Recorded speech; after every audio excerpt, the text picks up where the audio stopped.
Nietzsche said, "I know of no better life purpose than to perish in attempting the great and impossible." The fact that something seems impossible shouldn't be a reason to not pursue it. That's exactly what makes it worth pursuing. Where would the courage and greatness be if success was certain and there was no risk? The only true failure is shrinking away from life's challenges. When you're going through something, accept it, embrace it, because going through something turns you into something. No matter how hard things get, no matter how difficult things become, whatever you face must also face you. Never give up. A person's character is not judged when they ride the wave of success, when everyone chants their name and you want to be their friend. No, your character is put to the test when your back is against the wall. It is never finished. You always have more to do. Another mission, another task, another goal. And the enemy is always watching, waiting, looking for that moment of weakness,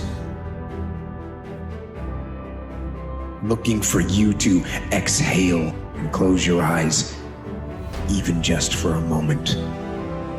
And you go through failure alone, but failure has made me who I am today. Failure gives you two choices: you stay down or you get up.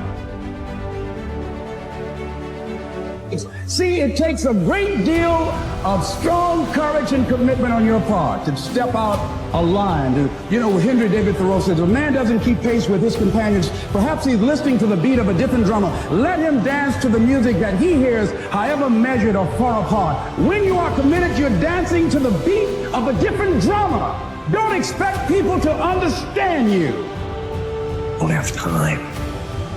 That's a lie. You're too busy. Sure you are. That's a lot. The excuses are not valid. And how do you stop the lies? You stop the lies with the truth. And the truth is, you have time. You have the skill. You have the knowledge and the support and the willpower and the discipline to get it done. Cast out the lies. Burn them down. And listen to the truth.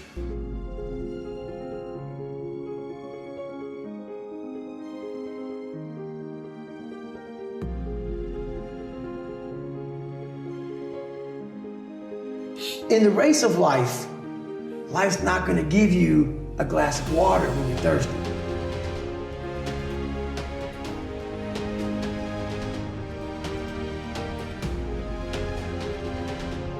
Success without fulfillment is the ultimate failure. Success without fulfillment is the ultimate failure. But if we don't physically make a decision how we're going to live, then we'll show up like everybody else, because the human mind is not going to make you happy. This brain of yours won't do it. You have to direct it. And there's no worse fate than to achieve everything and not be fulfilled. The majority says if you go through heartbreak, if you're on your knees because your life is falling apart, rush out as quickly as possible. What I've discovered is stay in as long as possible, because difficulty is growth in wolf's clothing. Is that people aren't after happiness, they're after not hurting. It's not, so they don't want to be extroverted and enthusiastic and full of smiles and laughter. That isn't what they mean by I want to be happy. What they mean is I don't want to be anxious or in pain. What you say to yourself matters. And we understand that from a common sense perspective. But somewhere along the line, we have all stopped saying, you're going to make it. You got this. And when you start your day by saying, I look terrible, that's not going to motivate you to change it. And so your sense of feeling like the effort is worth it begins and ends with how encouraging, supportive, and kind you are to yourself. You complaining about your job. You complaining about where you are financially. You complaining about your relationship. You complaining about your opportunities. You complaining. Listen to me. You murmuring and complaining. You complaining and complaining. Shut up. Stop complaining and do me a favor. If you want to make a difference, all you got to do is one thing. This is how you get started. You want something different? Listen to me. All you got to do is make a decision. That's it. And for those of you who've been making the wrong decision, all you got to do is make the right decision. But if you want to make a difference, make a decision. Are you hearing what I'm telling you? Confidence comes from this, because the disease of lack of confidence is you're obsessed with everybody else thinks about you. What are they going to think? What are they going to think? What are they going to think? That's the symptom. The disease is you're worried about your reputation with everybody else because you don't have a good one with you. If your reputation with self is exemplary, you're not concerned about your reputation with others. So self-confidence comes from one simple thing. It comes from keeping the promises you make to yourself. That's it.